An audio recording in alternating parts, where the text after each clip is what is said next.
Hi guys. ఇప్పుడు Verilog హెచ్డిఎల్లో first program రాద్దాం.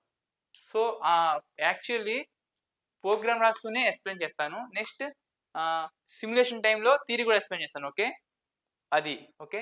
ఫస్ట్ వెరిలాగ్ హెచ్డిఎల్లో ఫస్ట్ ప్రోగ్రామ్ రాద్దాం. సో ఓకే, సో కీవర్డ్స్ అన్నింటినీ బ్లాక్తోను, వేరియబుల్స్ ఐడెంటిఫైస్ని బ్లూతోను, నెక్స్ట్ అవుట్పుట్ని రెడ్తో రిప్రజెంట్ చేస్తాను. ఓకే, ఆటోమేటిక్గా అర్థమైంది మీకు. Okay, next first Verilog program రాద్దాం. Okay, first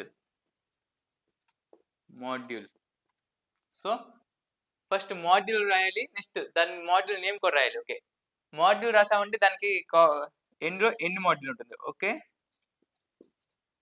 end module building blocks, descriptive units and building blocks of Verilog HDL. Okay, ఇది మెయిన్ ఉంటాయి. Okay, module end module. Okay, next ఈ మాడ్యూల్ తర్వాత నెక్స్ట్ ఏం చేయాలి, మాడ్యూల్ నేమ్ చేయాలి. Okay, module name ఏంటి మన ఇష్టం.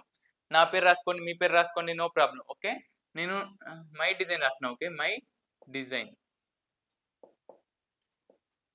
Okay, my design. ఇది ఇక్కడ ఐఫైన్ ఎందుకు పెట్టానంటే అండర్స్టాండింగ్ పర్పస్ కోసం. ఓకే ఓకే, లాంగ్ లెంత్ ఉన్నప్పుడు ఇలా ఇచ్చుకుంటారండి, స్పేసెస్ ఉండకూడదు. దీనికి కొన్ని కన్స్ట్రక్షన్స్ రూల్స్ ఉంటాయి, అది కూడా చెప్తాను. Okay, module my name. Okay, next initial రాయాలి. ఓకే, ఇనిషియల్ ఎందుకు వాడతా అంటే వేరియబుల్స్ ఇనిషియల్ చేయడానికి వాడతారు. ఓకే, ఇది ఇప్పుడు వాడాలి, ఖచ్చితంగా రాయాలి. Okay, next initial. నెక్స్ట్ ఇప్పుడు హలో వెరిలాగ్ వరల్డ్ అనే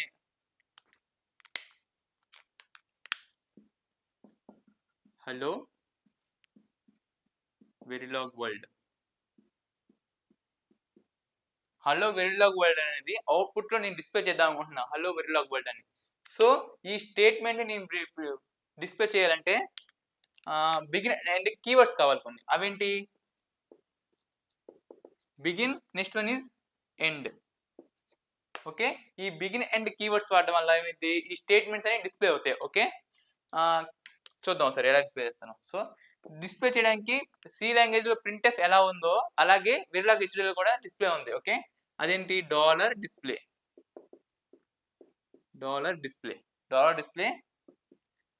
bracket open dots, next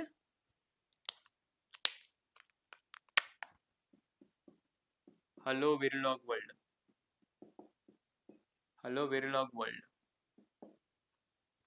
okay, semicolon. Okay, next ఎప్పుడైతే దీన్ని మనం రన్ చేసామో ప్రోగ్రామ్ని, మీరు ఏ సాఫ్ట్వేర్ వాడుకోండి, ఆన్లైన్ కంప్యూటర్ వాడుకోండి, నేనైతే జైలిన్స్ వివాడా వాడతాను. ఓకే, నేను నేర్చుకుని దాని నుంచే. ఓకే, అప్పుడు ఏమైందంటే మనం దీన్ని రన్ చేసాం అనుకోండి, అవుట్పుట్ ఏమొస్తుందంటే టీసీఎల్ విండోలో టూల్ కమాండ్ లాంగ్వేజ్ అని ఉంటుంది. Tool command language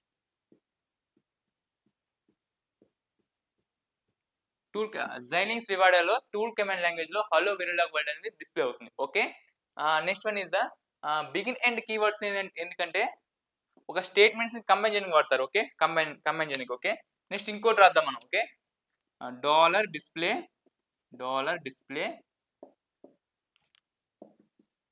semicolon close. నా నేమ్ రాస్తాను. ఓకే, బత్తుల సురేష్ రాస్తాను,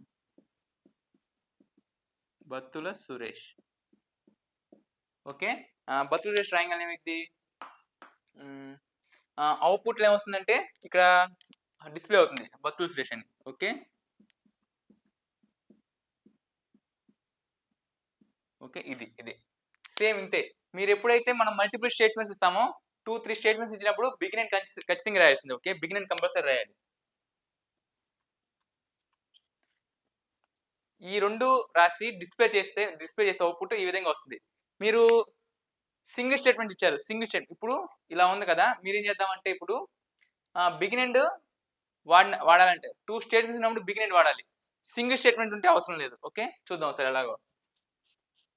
సింగిల్ స్టేట్మెంట్ చూద్దాం ఒకసారి.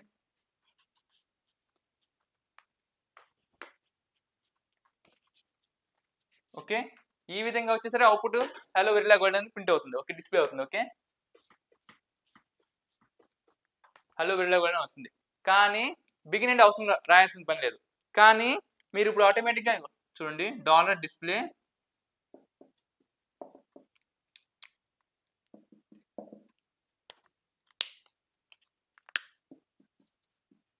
బత్తుల సురేష్. ఇప్పుడు మీరు రన్ చేస్తే డిస్ప్లేలో ఎర్రర్ వస్తుంది. ఎర్రర్. అసలు బిగిన్ అండ్ కీవర్డ్స్ ఎందుకు వాడతారంటే ఈ స్టేట్మెంట్స్ ని కంబైన్ చేయడానికి వాడతారు. కంబైన్. ఓకే. సో అందుకే ఏం చేస్తాం మనం, ఎర్రర్ వస్తుంది కాబట్టి ఎర్రర్ రిమూవ్ చేయాలంటే ఏం చేయాలి, నెక్స్ట్ మళ్ళీ బిగిన్ అండ్ రాయాల్సిందే. Okay. Begin end multiple statements ఉన్నప్పుడు బిగిన్ అండ్ రాయాలి. సింగిల్ స్టేట్మెంట్స్ ఉన్నప్పుడు ఇది రాయాల్సిన పని లేదు. ఓకే. ఇది అంతే. దీన్ని రన్ చేస్తే మీకు వస్తుంది. ఓకే. ఎర్రర్. ఓకే.